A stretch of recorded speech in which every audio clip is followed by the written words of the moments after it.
ذرا میرے عزیزوں سوچا کرو، ذرا غور کیا کرو، اللہ نے ہمیں کس مقصد کے لیے بھیجا، پھر بھیجنے کے بعد اللہ نے کتنا شانوں والا نبی ہمیں عطا فرمایا۔ تجھے کیا پتا خلافت صدیق کی بات ہو رہی تھی اور میں بھی نبی کے آخری وقت کی بات کرتا ہوں۔ جتنے سارے ساتھی بیٹھے ہو میرے اس جملے پہ جا کے ذرا گھر بیٹھ کے سوچنے لگ جانا۔ میرے نبی کو جب طبیعت میں بہتری آئی، دو صحابہ کا سہارا لے کر مسجد نبوی میں آئے۔ حضرت عباس کے کندھے پر ہاتھ رکھ رکھا ہے اور دوسرا ہاتھ حضرت علی کے کندھے پر رکھ رکھا ہے۔ مسجد کی اہمیت بتائی، پڑوسیوں کو مسجد کی اہمیت بتلائی، دکانداروں کو مسجد کی اہمیت بتلائی، کھیتی باڑی کرنے والوں کو مسجد کی اہمیت بتلائی اور زراعت کا کام کرنے والوں کو مسجد کی اہمیت بتلائی۔ کس انداز میں عبداللہ بن ام مکتوم رضی اللہ تعالیٰ عنہ جانشین مصطفیٰ نبی صلی اللہ علیہ وسلم جب مدینہ شریف سے باہر جاتے اپنے مصلی کی ذمہ داری دے کے جاتے، مقام امام بلکہ حضور علیہ السلام کی غیر موجودگی میں نمازیں پڑھایا کرتے تھے۔ کون ہے؟ عبداللہ بن ام مکتوم حضور صلی اللہ علیہ وسلم کے پاس آ کے بیٹھ گئے۔ کملی والے میرے پہ بڑھاپا آ گیا، ہڈیاں میری کمزور ہو گئی، آنکھیں تو پہلے جواب دے چکی تھی، اب کوئی سہارا دے کے مسجد میں لانے والا نہیں،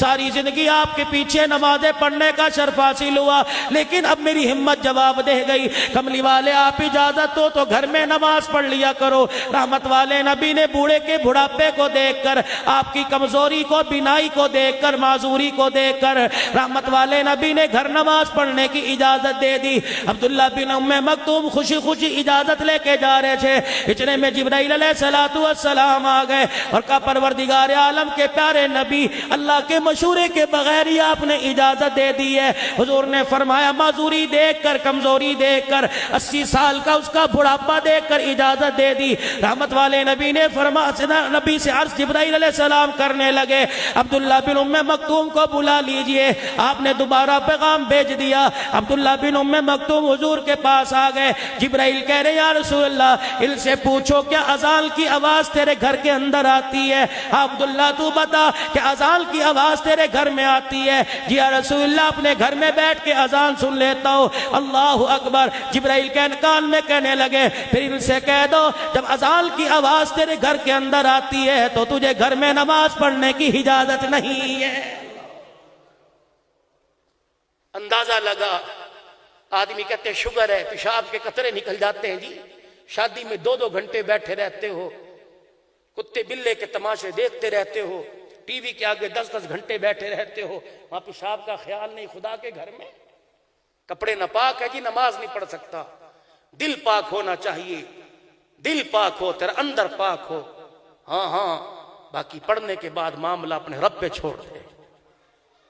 کیا پتا تیری اس پریشانی پر، اس بیماری پر اللہ تجھے دگنا اجر عطا فرماتا ہو۔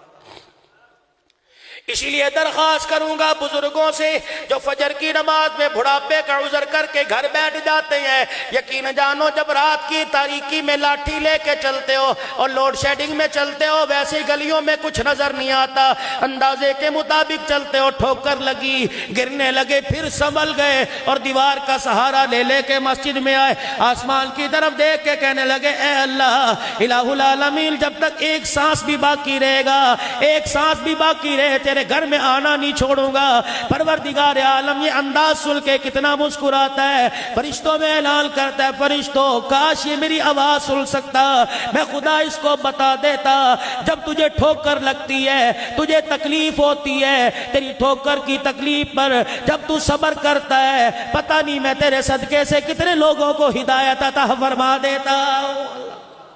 يا من عصيت الله يوما غافلا فنسيت أن الله قد أعطاك نعم عليك